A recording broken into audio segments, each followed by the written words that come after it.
We've been discussing the factors the architect has to consider when designing domestic buildings.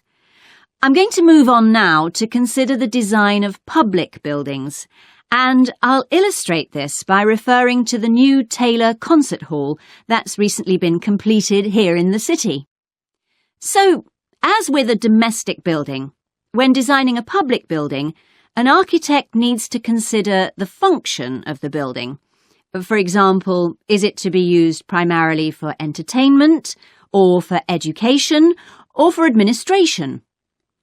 The second thing the architect needs to think about is the context of the building. This includes its physical location, obviously, but it also includes the social meaning of the building, how it relates to the people it's built for. And finally, for important public buildings, the architect may also be looking for a central symbolic idea on which to base the design, a sort of metaphor for the building and the way in which it is used. Let's look at the new Taylor Concert Hall in relation to these ideas. The location chosen was a site in a run-down district that has been ignored in previous redevelopment plans. It was occupied by a factory that has been empty for some years. The whole area was some distance from the high-rise office blocks of the central business district and shopping centre, but it was only 1 kilometre from the ring road. The site itself was bordered to the north by a canal which had once been used by boats bringing in raw materials when the area was used for manufacturing. The architect chosen for the project was Tom Harrison. He found the main design challenge was the location of the site in an area that had no neighbouring buildings of any importance. To reflect the fact that the significance of the building in this quite run-down location was as yet unknown, he decided to create a building centred around the idea of a mystery, something whose meaning still has to be discovered. So, how was this reflected in the design of the building? Well, Harrison decided to create pedestrian access to the building and to make use of the presence of water on the site. As people approach the entrance, they therefore have to cross over a bridge. He wanted to give people a feeling of suspense as they see the building first from a distance and then close up. And the initial impression he wanted to create from the shape of the building as a whole was that of a box. The first side that people see, the southern wall, is just a high, flat wall uninterrupted by any windows. This might sound off-putting, but it supports Harrison's concept of the building, that the person approaching is intrigued and wonders what will be inside. And this flat wall also has another purpose. At night time, projectors are switched on, and it functions as a huge screen onto which images are projected. The auditorium itself seats 1,500 people.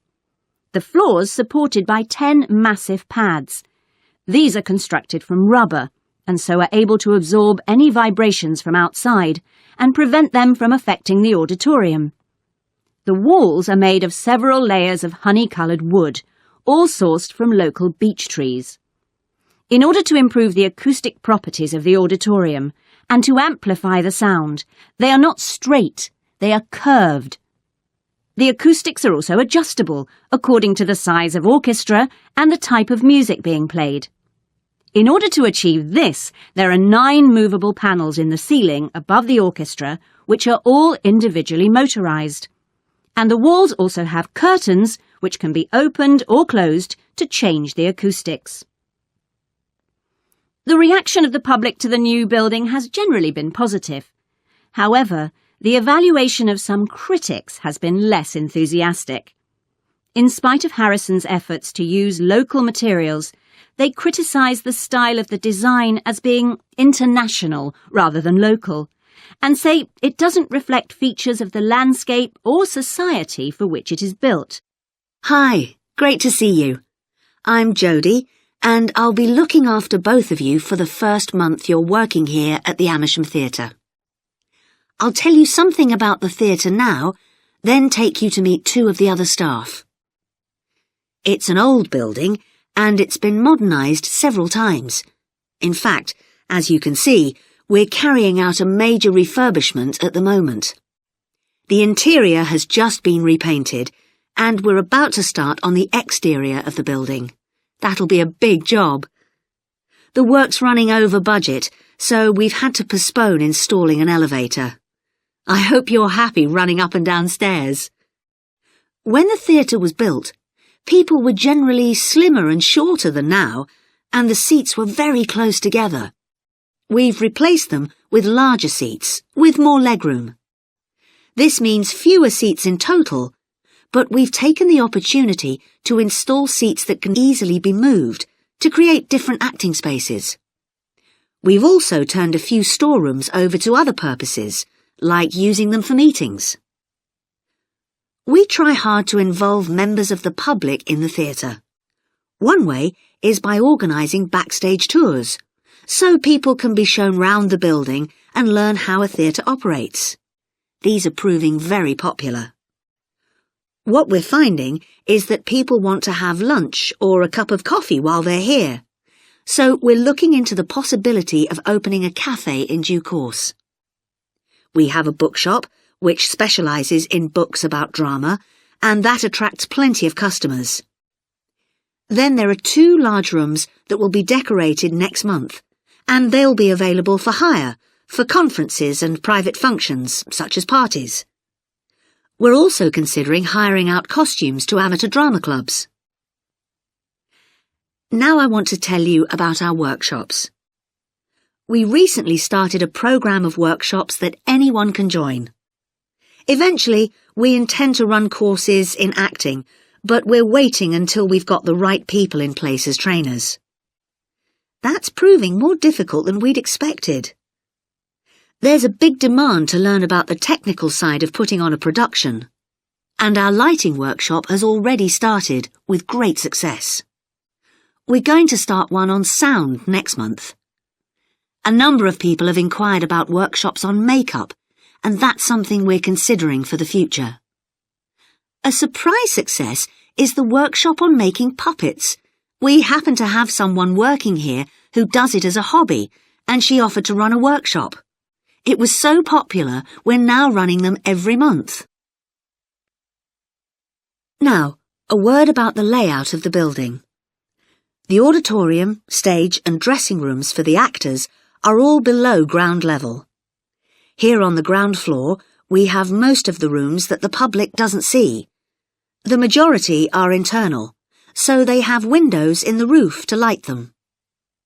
Standing here in the foyer, you're probably wondering why the box office isn't here, where the public would expect to find it. Well, you might have noticed it on your way in.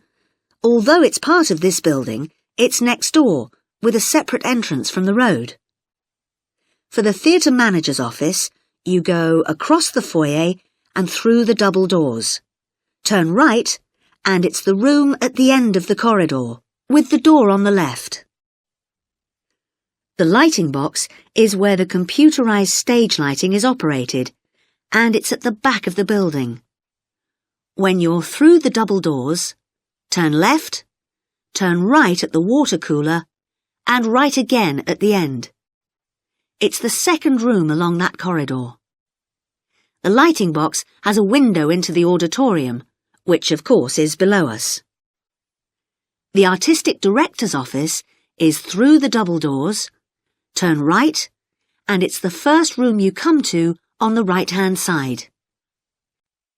I've been looking at ocean biodiversity, that's the diversity of species that live in the world's oceans.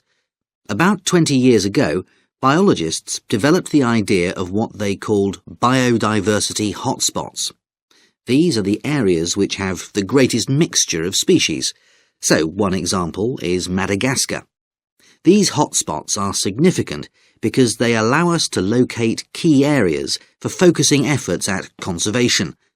Biologists can identify hotspots on land fairly easily, but until recently, very little was known about species distribution and diversity in the oceans, and no one even knew if hotspots existed there. Then a Canadian biologist called Boris Worm did some research in 2005 on data on ocean species that he got from the fishing industry. Worm located 5 hotspots for large ocean predators, like sharks, and looked at what they had in common. The main thing he'd expected to find was that they had very high concentrations of food, but to his surprise, that was only true for 4 of the hotspots. The remaining hotspot was quite badly off in that regard. But what he did find was that in all cases, the water at the surface of the ocean had relatively high temperatures, even when it was cool at greater depths. So, this seemed to be a factor in supporting a diverse range of these large predators. However, this wasn't enough on its own, because he also found that the water needed to have enough oxygen in it. So these 2 factors seemed necessary to support the high metabolic rate of these large fish. A couple of years later, in 2007, a researcher called Lisa Balance, who was working in California, also started looking for ocean hotspots, but not for fish. What she was interested in was marine mammals, things like seals. And she found 3 places in the oceans which were hotspots, and what these had in common was that these hotspots were all located at boundaries between ocean currents. And this seems to be the sort of place that has lots of the plankton that some of these species feed on. So now people who want to protect the species that are endangered need to get as much information as possible. For example, there's an international project called the Census of Marine Life. They've been surveying oceans all over the world, including the Arctic. One thing they found there, which stunned other researchers, was that there were large numbers of species which live below the ice, sometimes under a layer up to 20 meters thick. Some of these species had never been seen before. They've even found species of octopus living in these conditions. And other scientists working on the same project, but researching very different habitats on the ocean floor, have found large numbers of species congregating around volcanoes, attracted to them by the warmth and nutrients there. However, biologists still don't know how serious the threat to their survival is for each individual species.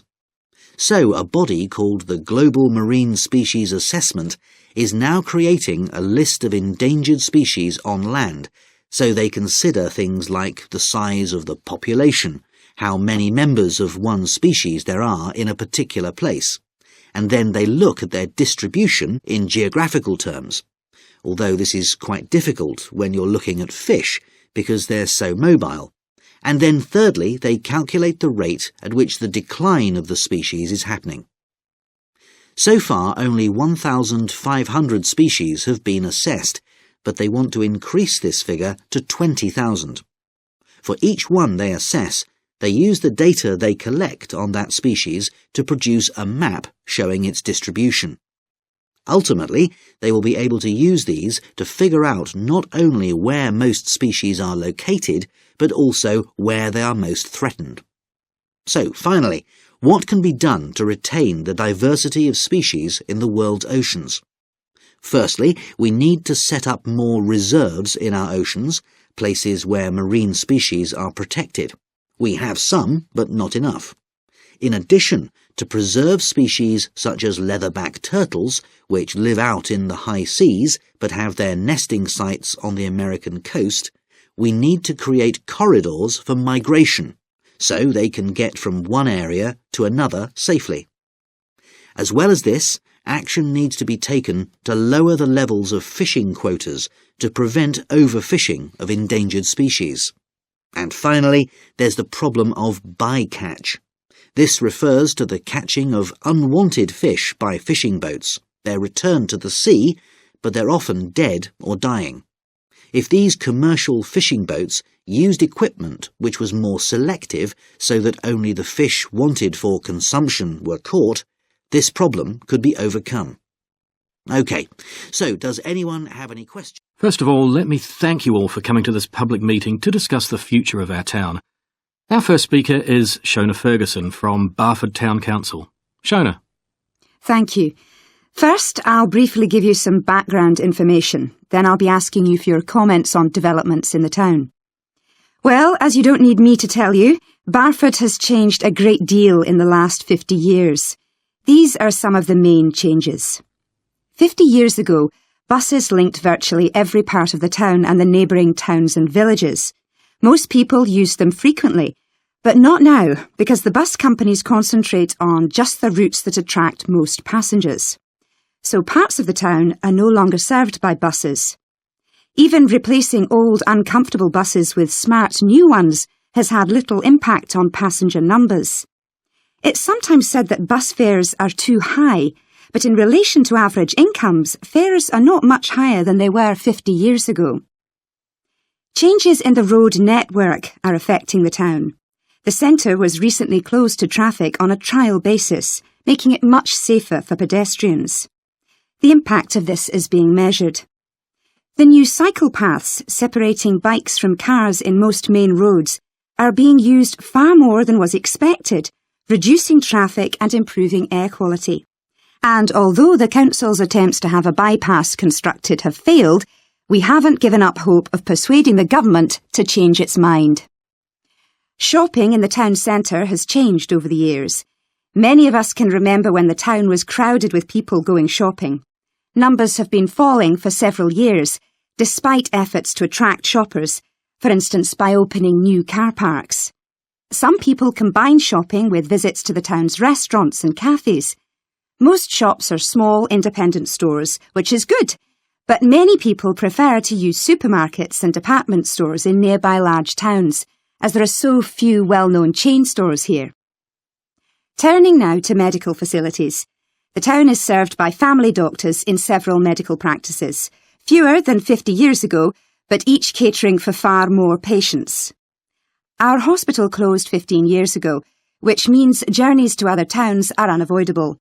On the other hand, there are more dentists than there used to be. Employment patterns have changed along with almost everything else. The number of schools and colleges has increased, making that the main employment sector.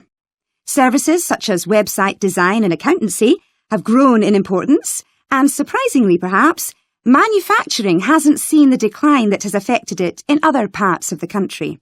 Now I'll very quickly outline current plans for some of the town's facilities, before asking for your comments. As you'll know if you regularly use the car park at the railway station, it's usually full.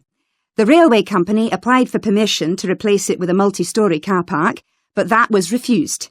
Instead, the company has bought some adjoining land, and this will be used to increase the number of parking spaces. The Grand, the old cinema in the High Street, will close at the end of the year and reopen on a different site. You've probably seen the building under construction. The plan is to have 3 screens with fewer seats rather than just the one large auditorium in the old cinema. I expect many of you shop in the indoor market. It's become more and more shabby looking, and because of fears about safety, it was threatened with demolition. The good news is that it will close for 6 weeks to be made safe and redecorated, and the improved building will open in July. Lots of people use the library, including school and college students who go there to study. The council has managed to secure funding to keep the library open later into the evening, twice a week. We would like to enlarge the building in the not-too-distant future, but this is by no means definite.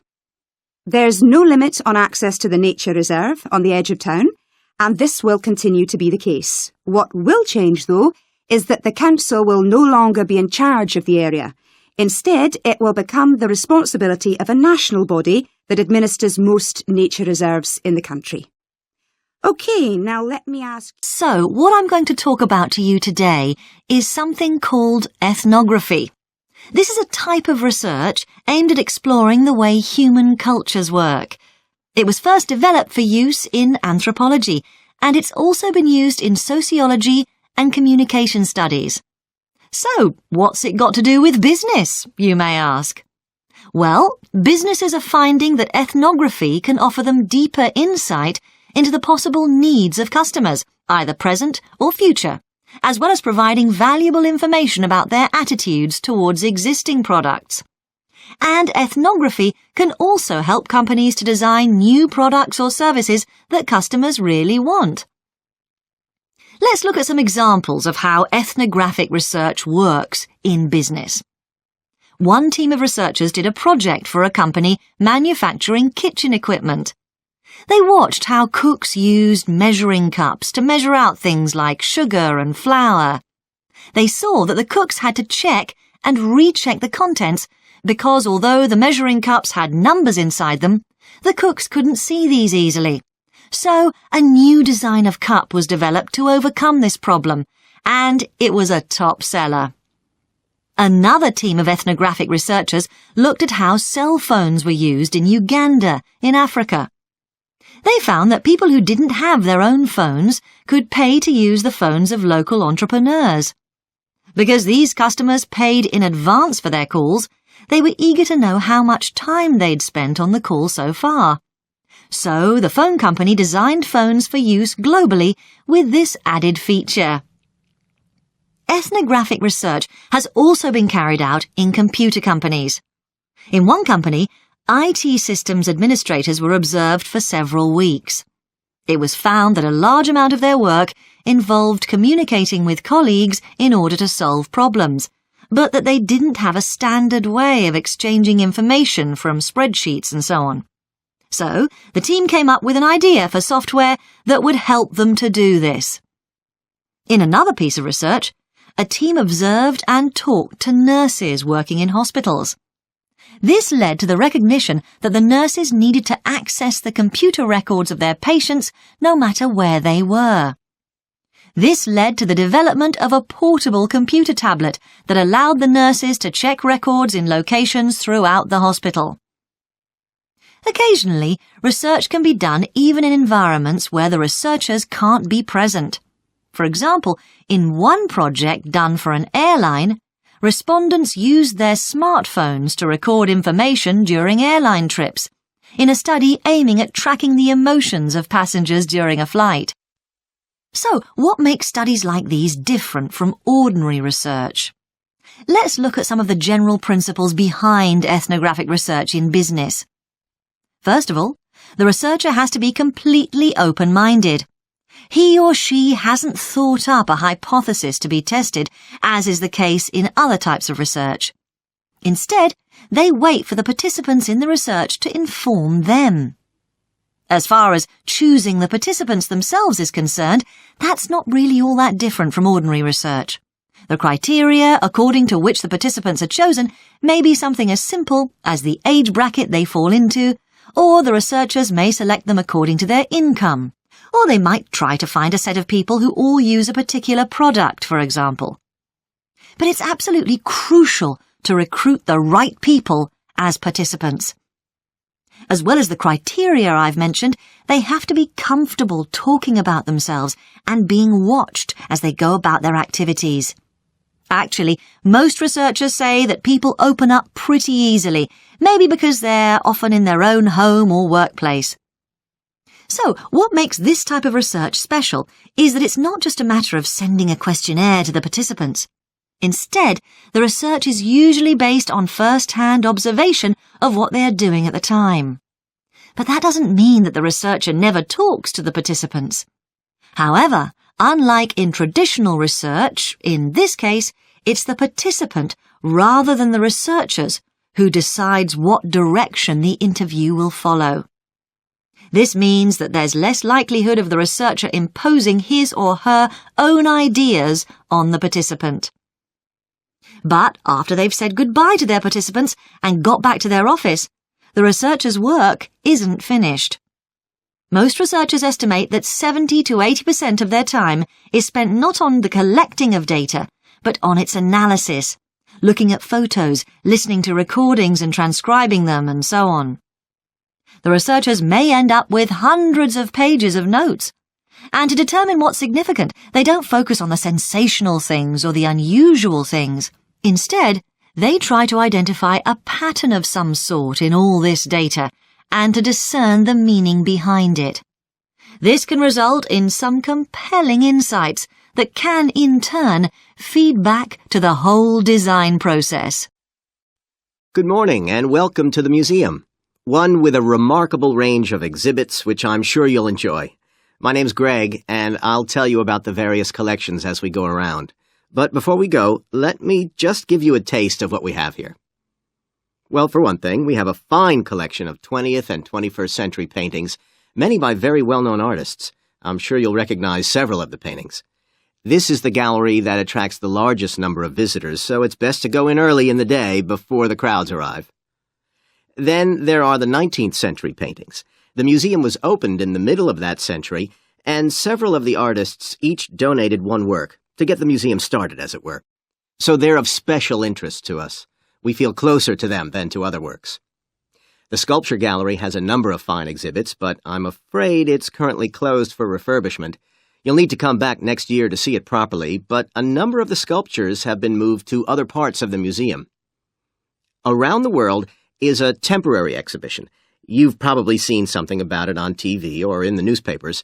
It's created a great deal of interest because it presents objects from every continent and many countries and provides information about their social context, why they were made, who for, and so on. Then there's the collection of coins. This is what you might call a focused specialist collection because all the coins come from this country and were produced between 2,000 and 1,000 years ago. And many of them were discovered by ordinary people digging their gardens and donated to the museum. All our porcelain and glass was left to the museum by its founder when he died in 1878, and in the terms of his will, we're not allowed to add anything to that collection.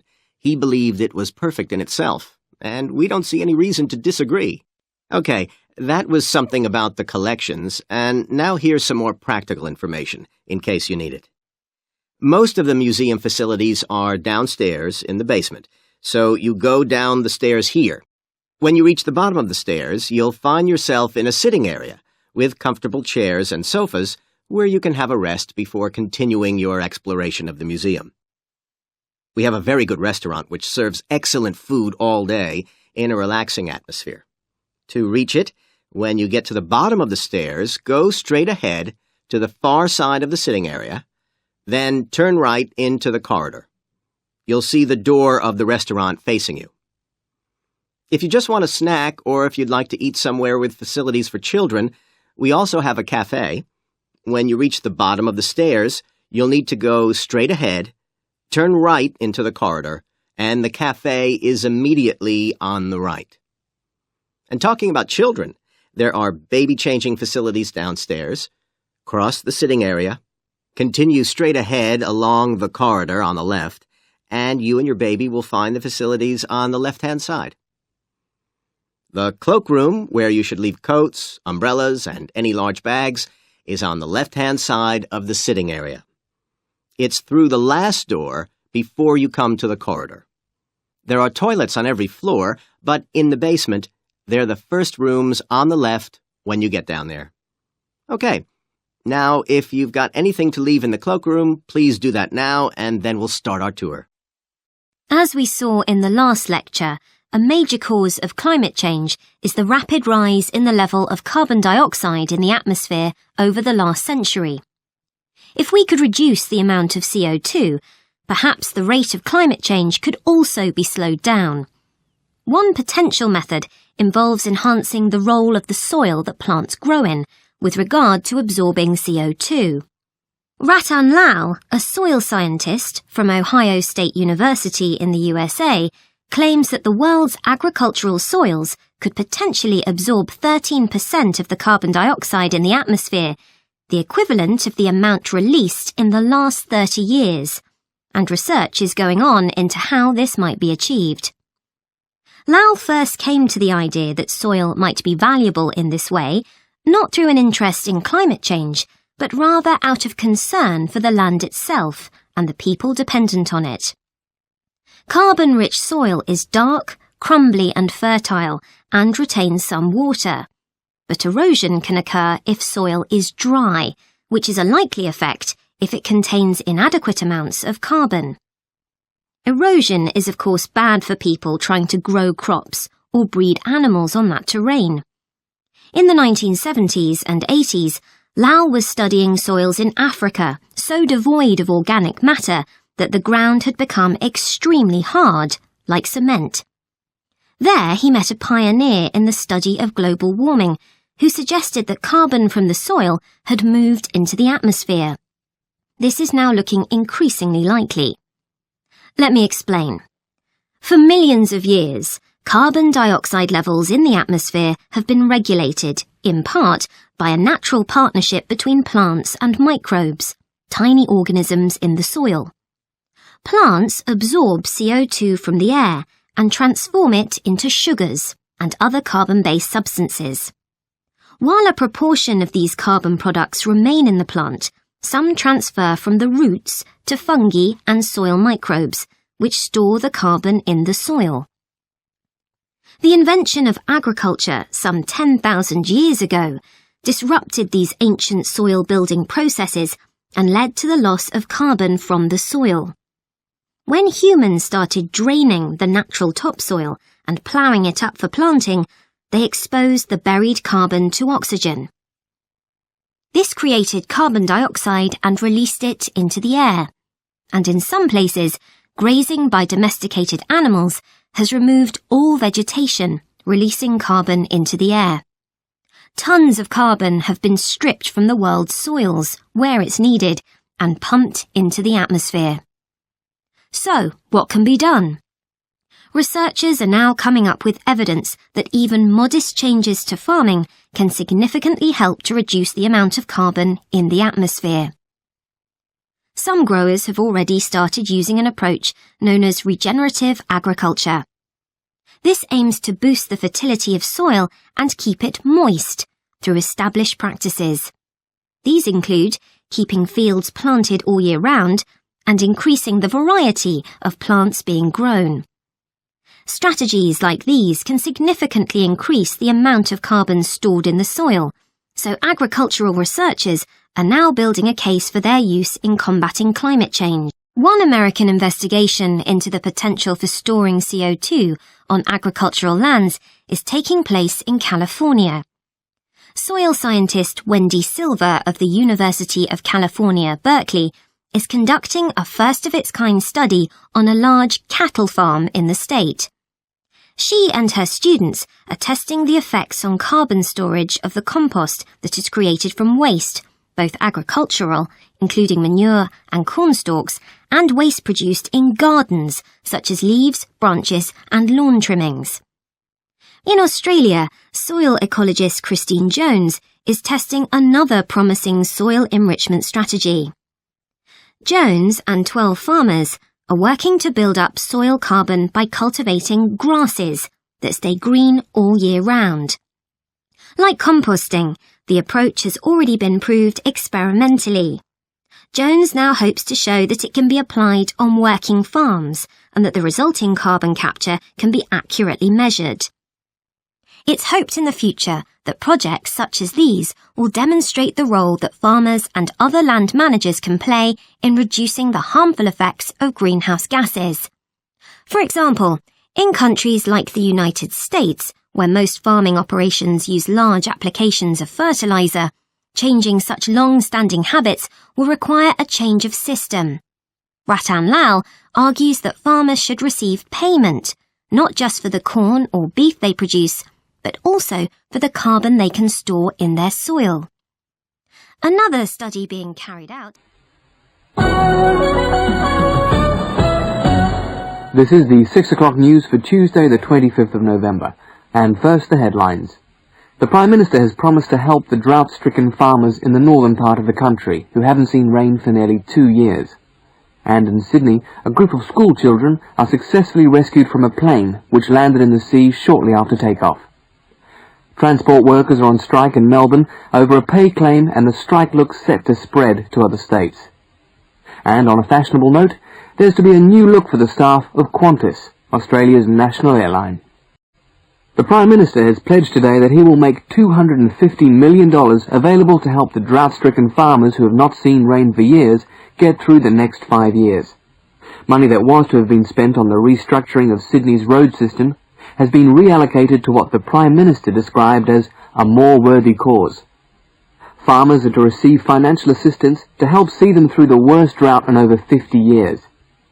Many farmers feel that while the money is welcome, it has come too late to save them and their farms from financial ruin, and are angry that the government did not act sooner. A group of school children who were travelling in a privately chartered aeroplane from Sydney to Queensland to take part in a musical concert found themselves swimming for the shore when their aeroplane had to land in the sea just 3 minutes after taking off from Sydney Airport. The pilot managed to bring the aircraft and its 50 passengers down safely in the calm waters of Botany Bay, where boats and pleasure craft were able to come to the rescue of the boys. The fact that it was a weekend meant that there were hundreds of boats in the bay enjoying the good weather, and this undoubtedly helped the rescue operation. "We owe our lives to the skill of the pilot," said one of the boys, but the pilot replied modestly that it was all part of a day's work. However, all their musical instruments were lost, and they never got to play at the concert. Good morning, and welcome to the University of Westlands. My name is Marcia Mayhew, and I'm the coordinator of the Bachelor of Social Science degree. This morning, I'd like to tell you about the structure of the university and about some of the requirements of the degree that you're about to enter. The Bachelor of Social Science is in one faculty within the university. That is the faculty where I work, known as Arts and Social Sciences. Here on this campus, we also have the faculties of Architecture, Law, and Science and Technology, among others. It's important to know something about the structure of the faculty because as you go through your course, you may need to call on members of the staff to help you. At the top of the faculty, we have a dean, and below the dean, we have 3 divisions. Each division has a divisional head, and your degree is located in the Division of Social Sciences. Within each of the divisions, there are the departments, and each of these offers the different degrees. For instance, 2 of the departments which offer the major subjects for your award are sociology and psychology. Each has a departmental head, but for practical purposes, the people you are going to see the most of are myself as coordinator of the Social Sciences degree, and the actual lecturers who are teaching the subjects that you are taking. For instance, in the first semester, you'll be doing 4 subjects: psychology, sociology, history, and economics. If you have any problems or difficulties, not that I'm anticipating you will, but you never know, then you should go and see your lecturers. For instance, you may find that you can't meet a deadline for an essay, or perhaps you're having problems with attendance. These seem to be the 2 most common problems that students face. If your lecturers are unavailable, you can always come and see me in my office. I'm available on Wednesday and Thursday mornings and on Friday afternoons. Outside these hours, perhaps you could ring the secretary and make an appointment. Now, you'll note that all of the subjects which you undertake in the first year are composed of lectures and tutorials. A lecture is about an hour long, and a tutorial usually runs for about 2 hours. A lecture is rather like what I'm doing now, where one person will talk to all of you together on a subject. Now, we do ask you to try to attend the lectures. A tutorial is perhaps where most of the learning occurs at a university. You will be divided into groups of between 12 and 15 students, and each week one of you will have to present a piece of work to the group as a whole, and then the group will discuss what you've said. It's this discussion, this exchange of ideas, which really constitutes the basis of university learning, in my view. Listening to lectures in many ways is just giving you information that you could access for yourself in the library. But the discussion at the tutorial is very important. This doesn't mean that you shouldn't go to the lectures, though. Other factors to be particularly concerned about are the structure of essays and delivery of written material. And in particular, I would like to mention the question of plagiarism. Plagiarism is taking other people's work without acknowledging it. That is, without saying where it comes from. Now, of course, all essays are based on research done by other people, but you must remember to attribute the work to the original writer. And while it's a good idea to work with other people, don't hand in work which is exactly the same as your friend's work, because we will notice. If you don't acknowledge the source of your information, then you run the risk of failing the subject, or in very serious cases, you might be denied entry to the university.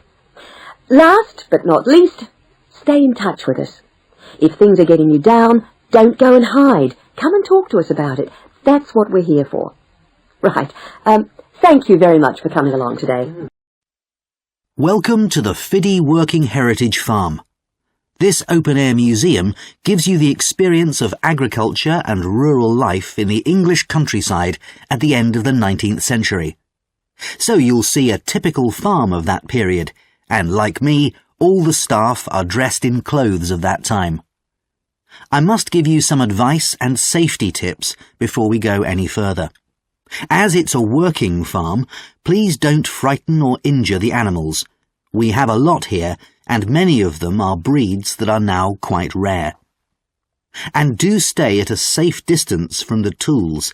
Some of them have sharp points, which can be pretty dangerous, so please don't touch them. We don't want any accidents, do we? The ground is very uneven, and you might slip if you're wearing sandals, so I'm glad to see you're all wearing shoes. We always advise people to do that. Now, children of all ages are very welcome here, and usually even very young children love the ducks and lambs, so do bring them along next time you come. I don't think any of you have brought dogs with you, but in case you have, I'm afraid they'll have to stay in the car park unless they're guide dogs. I'm sure you'll understand that they could cause a lot of problems on a farm. Now let me give you some idea of the layout of the farm. The building where you bought your tickets is the new barn immediately to your right, and we're now at the beginning of the main path to the farmland, and of course the car park is on your left. The scarecrow you can see in the car park in the corner beside the main path is a traditional figure for keeping the birds away from crops. But our scarecrow is a permanent sculpture. It's taller than a human being, so you can see it from quite a distance. If you look ahead of you, you'll see a maze. It's opposite the new barn, beside the side path that branches off to the right, just over there. The maze is made out of hedges which are too tall for young children to see over them, but it's quite small, so you can't get lost in it. Now, can you see the bridge crossing the fish pool further up the main path? If you want to go to the cafe, go towards the bridge and turn right just before it. Walk along the side path, and the cafe's on the first bend you come to. The building was originally the schoolhouse, and it's well over 100 years old. As you may know, we run skills workshops here, where you can learn traditional crafts like woodwork and basket making. You can see examples of the work and talk to someone about the courses in the Black Barn. If you take the side path to the right, here, just by the new barn, you'll come to the Black Barn, just where the path first bends. Now, I mustn't forget to tell you about picnicking, as I can see some of you have brought your lunch with you. You can picnic in the field, though do clear up behind you, of course. Or if you'd prefer a covered picnic area, there's one near the farmyard, just after you cross the bridge. There's a covered picnic spot on the right. And the last thing to mention is Fiddy House itself. From here you can cross the bridge, then walk along the footpath through the field to the left of the farmyard. That goes to the house, and it'll give you a lovely view of it. It's certainly worth a few photographs, but as it's a private home, I'm afraid you can't go inside. Right, well, if you're all ready, we'll set off on our tour of the farm. Christmas was originally a strictly religious holiday celebrating the birth of Jesus Christ on December 25th. It has become a very commercial and secular celebration throughout the U.S. Department stores, shopping malls, and small shops elaborately decorate their establishments and entice shoppers to spend lavishly on Christmas gifts. Nevertheless, Christmas retains serious religious significance for many people. It is the occasion for an annual family reunion, and it creates a pervasive atmosphere of generosity and good cheer known as the Christmas spirit throughout the country.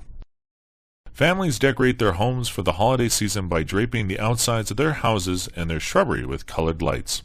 Neighborhoods take on a gay, festive holiday appearance every evening. Some extravagant homeowners festoon their home with tens of thousands of colored lights and even place life-sized illuminated Santas, reindeers, and snowmen on their lawns and roofs. Many churches and private homes display illuminated manger scenes commemorating the humble birth of Jesus. Suburban neighborhoods in the northern states can become indescribably beautiful after a fresh snowfall with millions of colored lights glowing on the houses and trees. The Jewish holiday of Hanukkah is celebrated in mid-December, and the Afro-American holiday of Kwanzaa falls in the same period. Together with Christmas, they make a joyful December holiday season throughout the USA. Santa Claus was originally based on St. Nicholas, a European Christian bishop renowned for his generosity in giving gifts to poor neighbors during the harsh winters. In the USA, Santa Claus is usually portrayed as a jolly fat man with flowing white beard dressed in a red suit.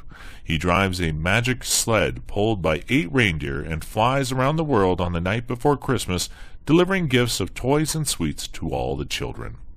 Various churches play an important part in the American Christmas. Many families feel that it is important to go to church on Christmas.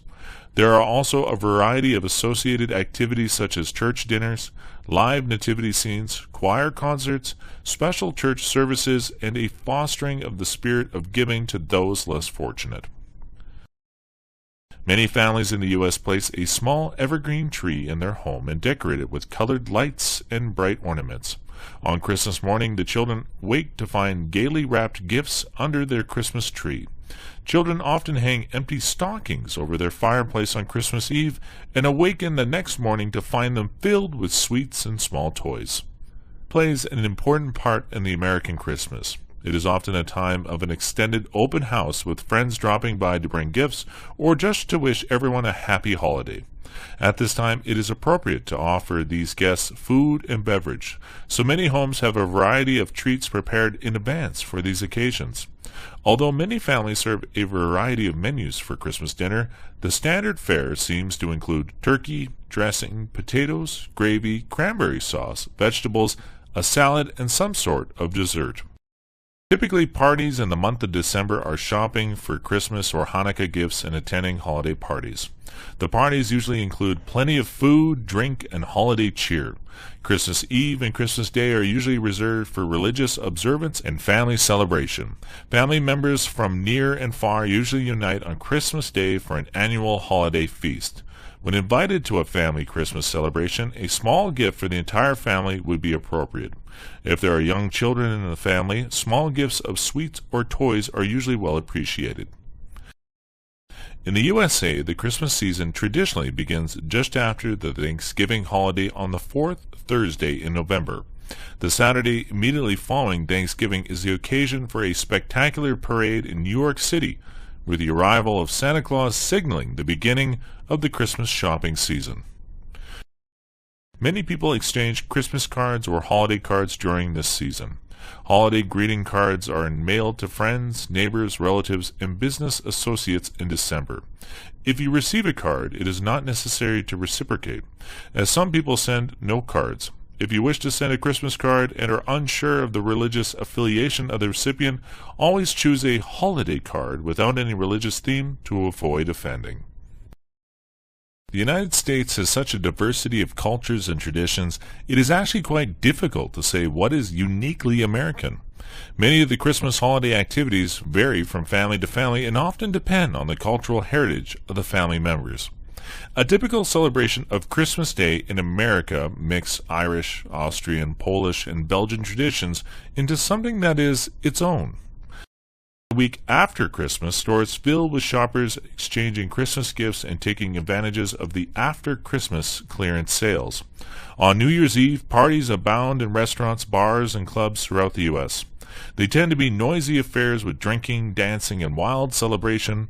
Some cities hold great outdoor parties that end with firework displays at midnight. The most famous outdoor New Year's Eve party is held at Times Square in New York City. The first day of the new year marks the end of the holiday season and is usually spent at home, recuperating and watching football on the television.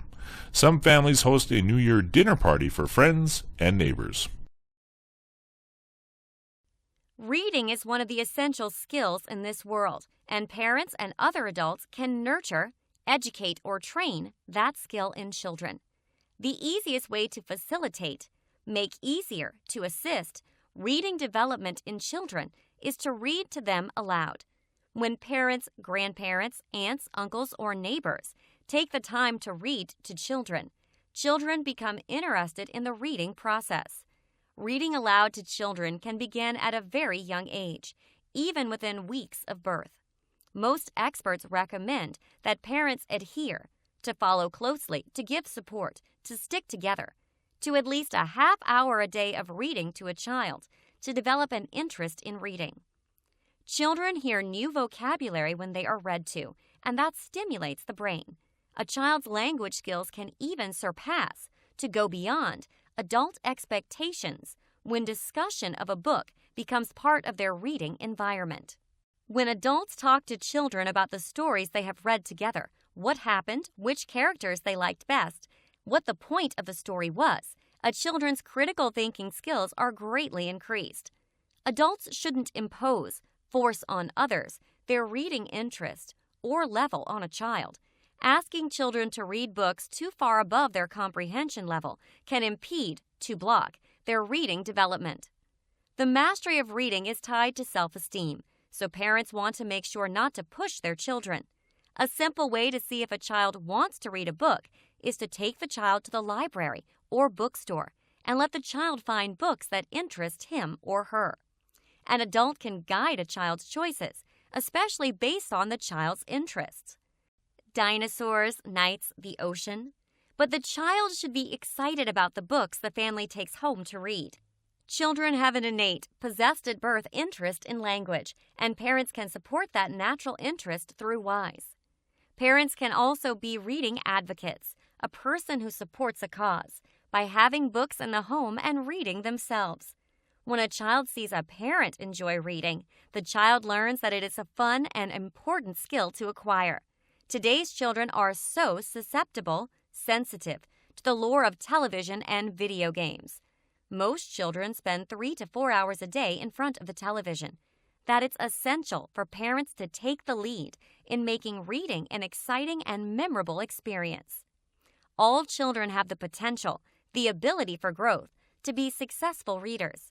For some children, reading skills will come quickly and easily. For others, it will take more time. If parents are ever unsure about a child's reading ability, they can always contact school or community programs for advice. College can bring several challenges, but learning how to study effectively can make your life easier. 3 important points to consider are place, time, and attitude. First, you need a comfortable place to study. If you can't focus on what you're reading, that usually indicates, to point out, the need to find a new study location. Consider finding a quiet space on campus, such as the school library. You don't want to be distracted by noises, in example, roommates talking or a television show. You should even consider turning your cell phone off to enable, to make possible, you to fully concentrate. Prepare a study bag that is always ready to go to the library or other quiet location. Basic items to keep in your study bag include a ruler, calculator, paper, pens, and pencils. Throw in the appropriate notes and books for a particular study session, and you're ready to go. If you're doing research or writing, your study spot should provide access to a laptop or the college's computers. Once you have a study spot, make study time a central part of your day. To implement, to put into practice your study plan. Get a large calendar. Write the dates of your exams and due dates for papers on it. Also, put your study times on the calendar. Put the calendar by your bed or in the kitchen, where you can check it daily to see what assignments are coming up. Pay attention to your body to see when you feel the most alert and arrange your study times within these periods. Decide if you are the zealous, enthusiastic, eager night owl whose mind ignites once the sun goes down, or whether you concentrate better soon after you wake up. Set aside at least 2 hours every day, and ideally study at the same time each day to make it a habit. If your life is especially busy, having intermittent, stopping and beginning again irregular study periods can also work. 4 20 to 30-minute study periods throughout the day can be used to review notes or to make a quick draft of a paper. When learning new terminology, the study of terms for particular subjects, studying words in 10 to 15-minute segments each day works better than studying the same words for 90 minutes once a week. Finally, you need the same attitude to study successfully. People often undermine, to weaken or damage, their study efforts by being stressed. People learn better if they are rested and relaxed. Go into each study session with a positive attitude. If you think the reading material will be interesting, you are more likely to find it so. If you walk into a classroom with the assurance, self-confidence, certainty, that you will do well on a test, you are more likely to succeed than coming in filled with doubts. If you happen to do poorly, don't berate, to scold harshly, to criticize yourself. Severely criticizing yourself to the point where you want to give up will not help you study better. Instead, look at what went wrong. Maybe you needed to study more, or you read the questions too fast. Work to do better in the future. Also, don't let apathy, lack of interest, derail your planning. We all get bored at times, but procrastination usually leads to inferior work. Remind yourself of your goals for attending college as a way to motivate yourself. With efficient study skills, you can always walk onto campus with confidence. Movie sends viewers to new places. Don't miss Planet Desire, a new action thriller showing in 3D. A shy, amiable young man is drawn into a video game thanks to a computer glitch, a minor malfunction or technical error. His sister discovers the malfunction and sets out to save him despite her aversion to technology, a strong dislike of something, and a desire to avoid it. Breaking protocol, a standard method for controlling data transmission between computers. She arranges a late-night, clandestine, secret, private, meeting in the woods with a computer genius who works for a secret government agency. The genius agrees to help by allowing her to play a virtual, existing in the mind, reality game he has created. He gives her his assurance that the game is safe and that it will connect her to her brother. Her only hope is to step into the unknown. But can she trust this man? The plot might sound wild, but it all feels real. You are right in the action during the exciting 3D scenes of the siblings' adventures, which include rafting, mountain climbing, and scuba diving. The superb acting and soundtrack also contribute to making this a must-see movie. New burger place serves up fun. Take a break from your frenzied, wild, agitated, mad studies and head over to Pearls for food and fun. Pearls is a great new burger place that is quickly becoming popular with students. The menu features the omnipresent hamburger, present everywhere at once, but Pearls offers a few unusual toppings. Some of the choices that may intrigue to fascinate you include blue cheese and gorgonzola. Cheddar and jack cheeses are also available. Pineapple slices, jacquemus, and ice cream. Yes, you can have a dessert hamburger. It even comes with a cherry on top. The menu also features delicious fries, onion rings, buffalo wings, and a variety of salads and sandwiches. Desserts include sumptuous pies and cakes. Pearls has 10 flavors of shakes. I give a standing ovation. Applause, approval to the banana shake. It's the best shake I've ever tasted. Owner Pearl Barnes is a resourceful woman, able to deal skillfully with new situations. She has managed to fit 20 tables and 10 counter seats, but the way she arranged everything, the place doesn't feel crowded, even on a busy Saturday night. Come enjoy good food and fun people at Pearl's. Located at 1543 Central Street, open for lunch and dinner, low prices. I had misgivings, a feeling of doubt, about accepting this case from the beginning. I'm not much of a sports fan, so I wasn't sure I was the right detective to go looking for a missing pitcher. But an old friend of mine was working PR for the team, and she knew I would keep the case a secret. The team didn't want anyone to find out its star pitcher was missing 3 days before the playoffs began. I promised Tess that I would keep my investigation covert, secret. It was going to make it more difficult to question people, but I'd manage. My first call was to the pitcher's wife. She quickly assented, to agree, to an interview in a bar near the stadium. I had a presentiment that the interview wasn't going to go smoothly. By the time I arrived, she looked to be drowning her sorrows in her 5th or 6th martini. I asked about her husband's activities the day he went missing. She started rambling about her marital problems and how he wasn't any good to her. When she got to the point, I found out that they'd had a huge fight that morning about an affair he'd been having with the team owner's daughter. He stormed out of the house, and she hadn't seen him since. I decided to circumvent, to go around, the usual routes to meeting Lola McCurvey, the owner's daughter, by staking out her favorite beauty salon. I don't like to deal with a lot of personal assistants and such when I need to talk to someone. Miss McCurvey seemed quite incredulous, doubtful that I would want to speak with her about Thompson. Why talk to me? My relationship with George was a transitory, not lasting temporary affair. It only lasted for a couple of months. I dumped him over 3 weeks ago. She purred. What were you doing Monday between 10 a.m. and 8 p.m., I asked. If you're asking if I have an alibi and excuse or explanation, I'm afraid it isn't a great one. I wasn't feeling well that day, so I stayed home in bed. My maid came in a couple of times to bring me a cup of tea and a snack. You can check with her. Oh, I will.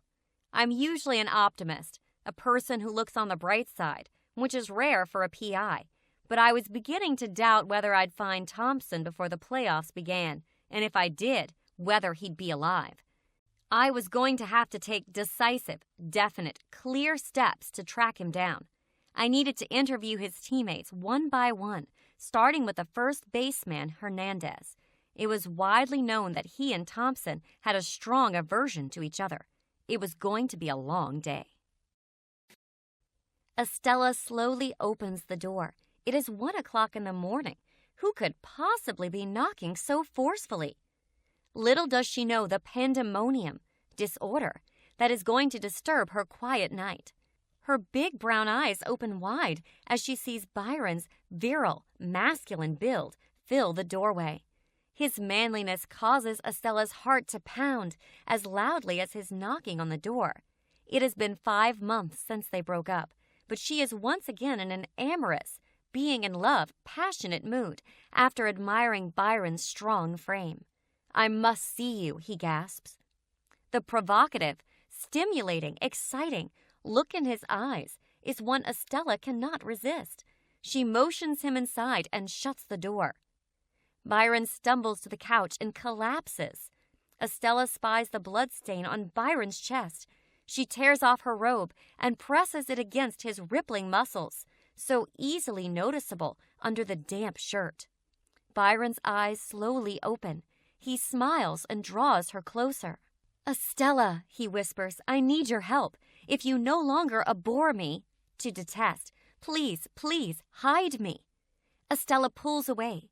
She stares at Byron, trying to penetrate his thoughts. Does he actually believe she hates him? Could he really not know how she feels? Byron begins to open his mouth, but Stella puts her finger to his lips. Oh, Byron, I don't hate you. You know you have come to the ideal place for seclusion. Let's not delude, to mislead, to deceive ourselves any longer. We are the perfect team. We are fooling ourselves by thinking we could work or love better alone. You must know that you are always safe with me. I love you too, Estella. Unfortunately, there is no time to embellish, to elaborate my story, even though it is a good one. The simple truth is I am being chased by. Estella smiles and pulls Byron to her, oblivious, unaware, forgetful, to the danger close by. They embrace. A pounding on the door soon shatters their euphoria, a feeling of extreme well-being or extreme happiness. We know you're in there, Byron. Come out or we'll break down the door. A quick look passes between the two of them, and they know what they need to do. They had lost contact with the Earth. The crew didn't know this yet, but they would soon. They had been sent to subjugate, to conquer, the newly discovered life on Jupiter. Conquering another race was not a mission that Orion enjoyed. He never believed that humans were the omnipotent race, having great power. But the government felt otherwise, and it was impossible to resist its force. He was told that if he wanted to voice any dissent, differ in feeling or opinion, he would find himself in prison. Rather than disagree, he took the assignment. His lack of enthusiasm for the job had led to a cursory, going rapidly over something, inspection of the ship's equipment. Now he regretted the rush. Although no longer being under the Earth's surveillance might have its benefits, Orion checked with his chief engineer to see whether the precise, exact, accurate reason for the malfunction could be discovered. It wasn't a problem with the communication equipment after all. It was a miscalculation, a mistake in planning by the navigation computer that had sent the ship off course. No one knew where they were, and they were no longer within range to communicate with any satellites. He could already feel the Grand Commander's anger. When or if they returned, he was sure the commander would annihilate, destroy the whole crew. The commander's antipathy and opposition in feeling for those who failed was well known. He had all too often destroyed whole fleets for failing a mission. It was time for Orion to make a decision. Just as he was to announce to the crew that there was a glitch in the navigation system and that their mission was about to change, Sergeant Aurora escorted Private Gemini into the room. "Sir, we discovered what caused the problem with the navigation computer. Private Gemini introduced a virus into the program." Amazed, all Orion could ask was, why? With absolute serenity, Private Gemini explained, "I can't go on another mission to take over an innocent planet. We haven't the right." "Your motive may be honorable, Private, but I can't condone, forgive such behavior. I will have to put you in confinement. Take her away." When he was alone, Orion smiled. He would release the clever and attractive Private in a couple days. He would soon interview her more thoroughly to see what she had done to the computer. But in his heart, he felt she had helped them all. They were now emissaries, a representative sent on a mission for peace. It was time to finally tell the crew that they were headed on a mission of discovery, and they would be bringing a message of peace to those they encountered among the stars. "Dear April, I just started college, and my roommate is destroying my serenity. Peacefulness. I'm usually a calm person, but my roommate's dour, dismal, gloomy nature is upsetting me. Every time I come home, she has something depressing to say, and then I too feel gloomy. What can I do to cheer us both up? Truly desperate for help." Dear Desperate, you can't be submissive, obedient, passive in this situation. Don't surrender to her unhappiness. You must exemplify, to model, to represent, the type of person you want your roommate to be. Show her how to be cheerful by being cheerful yourself. When she makes a depressing comment, respond with a positive view. Most people prefer to be around amiable, good-natured, agreeable people, and your roommate needs to see that. Take her out on the town. Let her see how people respond to a warm greeting and friendly face. If this plan doesn't work, start looking for a new roommate. Dear April, one of my new friends has recently disappointed me. I thought we had a real affinity. Fondness, attachment, liking. We have had great times going to movies and hiking on the weekends. However, in the last month, he hasn't been very dependable, trustworthy, responsible, where money is concerned. He's borrowed money from me 5 times and never paid me back. I don't want to appear mercenary, selfish, greedy, but I'm beginning to think he's just being my friend for financial reasons. The first loan was for $5, but last week he borrowed $70. Yesterday I hinted about my being short on cash, hoping he'd pay me back. Instead, he suggested I get a second job. What should I do about this friendship? Sincerely, Looking for Change. Dear Looking, quit being so discreet. Tell your friend he needs to pay you back immediately. If the direct method isn't fruitful, you will know that he's only interested in the friendship your wallet can provide. You may have to write off the loans as a learning experience. Good friends share similar interests, but they also respect each other by paying back money. It is time to find out if your friend has a bad memory or if he sees you as his personal ATM. Good luck. The International Union for the Conservation of Nature and Natural Resources, IUCN, has a list of endangered plants and animals known as the Red List. Animals on the list range from the well-known lowland gorilla to the lesser-known aye-aye. Within the threatened category, animals are listed as critically endangered, endangered, or vulnerable. Conservationists, a person who works to save the environment, hope the list will heighten public awareness of the dangers animals face and elicit, draw or bring out, responses on ways to save these animals. The giant panda, a symbol for endangered animals, is endemic, natural to a particular area, to southwest China. The panda eats about 20 to 30 pounds of bamboo a day. As human populations grow, animals lose more of their natural habitat, the environment where a plant or animal typically lives, surroundings. Forests and grasslands are being destroyed for timber, agriculture, and housing expansion. The giant panda's habitat is diminishing due to encroachment, the act of gradually taking over an area, for agriculture and timber needs. The Chinese government has established more than 50 panda reserves, which shields almost 60% of the current population. Estimates place about 1,600 pandas in the wild. The babirusa, or wild pig, found in Sulawesi and other Indonesian islands, is listed as vulnerable. The unusual-looking babirusa has 2 sets of tusks, one of which grows on the top of the snout and curves back towards the animal's forehead. The babirusa is omnivorous, eating all types of food, eating fruit, leaves, and small animals. Though protected, hunting contributes to the animal's decline. They are killed for food, and their unusual skulls are found in local markets for sale to tourists. In the last census, only 5,000 babirusa were found in the wild.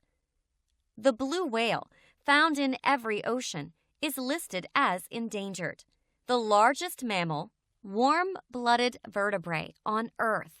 Blue whales are usually 80 to 100 feet long and weigh more than 100 tons. They eat about 8,000 pounds a day of krill, a shrimp-like animal. Before the whaling era, population estimates were close to 250,000 animals. About 99% were killed due to whaling.